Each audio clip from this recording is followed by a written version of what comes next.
Assalamualaikum warahmatullahi wabarakatuh. Perkenalkan, nama saya Amira Salwa Mukaromah dengan NIM 219030101. Saya berada di kelas C1.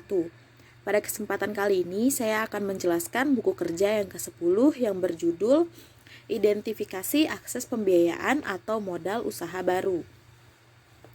Unit usaha saya yaitu frozen food dan produk atau jasa frozen kebab dan PMP. Elemen yang pertama, identifikasi pentingnya pembiayaan atau modal. Kriteria unjuk kerja, alasan kebutuhan modal usaha baru, diidentifikasi, batasan variabel, dapat mencakupi, tantangan cash flow, penanaman modal, siklus pengembangan produk yang panjang. Sumber-sumber modal personal diidentifikasi, sumber-sumber modal personal dapat mencakupi dana pribadi, lalu teman dan keluarga. Potensi peningkatan pendanaan dapat mencakupi personal funds atau dana pribadi, equity capital, penyertaan modal atau creative sources, sumber-sumber kreatif. Selanjutnya, elemen yang kedua yaitu identifikasi sumber-sumber pembiayaan ekuitas. Business angel diidentifikasi. Business angel mempunyai karakteristik yaitu mereka membuat keputusan sendiri mengenai investasi. Jenis venture capital diidentifikasi berdasarkan cara penghimpunan yang terdiri dari leverage, venture capital, equity venture capital. Lalu selanjutnya initial public offering atau IPO dapat memberi manfaat, diversifikasi likuiditas dan portofolio, lalu monitoring. Selanjutnya elemen yang ketiga yaitu identifikasi pembiayaan pinjaman. Bank komersial diidentifikasi dan mempunyai karakteristik bank tertarik pada perusahaan yang memiliki arus kas yang kuat, leverage yang rendah, keuangan yang diaudit, manajemen yang baik, dan neraca yang sehat. Lalu selanjutnya SBA Guaranteed Loan memiliki karakteristik yaitu program SBA yang paling terkenal tersedia untuk usaha kecil atau KUR.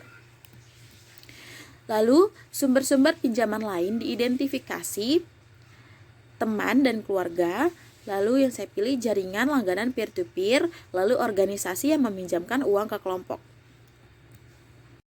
Selanjutnya elemen yang keempat yaitu identifikasi sumber-sumber kreatif pembiayaan dan modal. Leasing atau sewa memiliki karakteristik keuntungan utama dari leasing adalah memungkinkan perusahaan dapat mengakuisisikan penggunaan aset dengan uang muka yang sangat sedikit atau tidak sama sekali.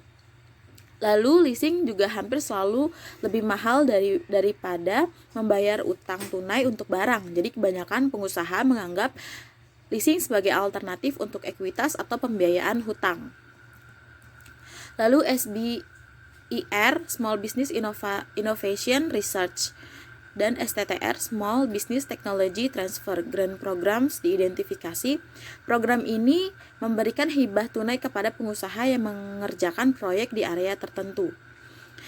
Program STTR mensyaratkan partisipasi penelitian yang bekerja di universitas atau institusi penelitian lainnya. Selanjutnya saya akan menjelaskan buku kerja yang ke-11 yang berjudul Identifikasi dan Evaluasi Peluang Pemasaran. Dengan unit usaha frozen food, produk atau jasa yaitu frozen kebab dan pempek. Langkah-langkah yang pertama yaitu identifikasi peluang pemasaran. Kriteria kinerja. Informasi tentang kebutuhan pasar dan jenis pemasaran dapat mencakupi kebutuhan pelanggan, lalu angka penjualan. 1.2 Potensi pasar baru dan kontribusi pada bisnis. Potensi pasar baru mencakupi e-commerce yang saya pilih untuk usaha saya. Kontribusi pada bisnis yang mencakupi berpengaruh pada volume penjualan. 1.3 Pendekatan kewirausahaan, inovatif, dan ide-ide kreatif dapat mencakupi. Yang saya pilih yaitu institutional approach dari supplier, produsen, perantara perdagangan, perantara agen, perantara saingan, dan pembelian akhir. Lalu langkah yang kedua yaitu investigasi peluang pemasaran. 2.1 Peluang pemasaran mencakupi penetrasi pasar, yaitu menjual lebih banyak kepada pelanggan yang ada, meningkatkan pangsa pasar dalam segmen yang ada, lalu membuat orang membeli jasa pengembangan bisnis setiap memulai usaha. Selanjutnya 2.2. Hasil evaluasi peluang diidentifikasi untuk menentukan dampaknya pada basis bisnis dan pelanggan, mencakupi desain fungsional dari produk dan daya tarik penampilannya, lalu daya tahan bahan baku, dan selanjutnya 2.3 kelayakan finansial dari setiap peluang pemasaran, mencakupi yaitu yang saya pilih biaya, resiko, lalu peluang. 2.4 kemungkinan strategi pesaing potensial dapat mencakupi yaitu pemotongan harga yang saya pilih untuk usaha saya di bidang frozen food. 2.5 yaitu ranking peluang pemasaran. Dalam hal ini, kelayakan dan kemungkinan kontribusinya bagi bisnis. Ranking peluang pemasaran mencakupi seasonal topics yang saya pilih untuk usaha saya. Langkah yang ketiga, evaluasi perubahan yang diperlukan untuk operasi bisnis saat ini. 3.1 perubahan yang diperlukan untuk operasi saat ini untuk pengambilan keuntungan dari peluang pemasaran yang layak. Mencakupi manajemen proses kreatif end-to-end dan infrastruktur teknologi pemasaran.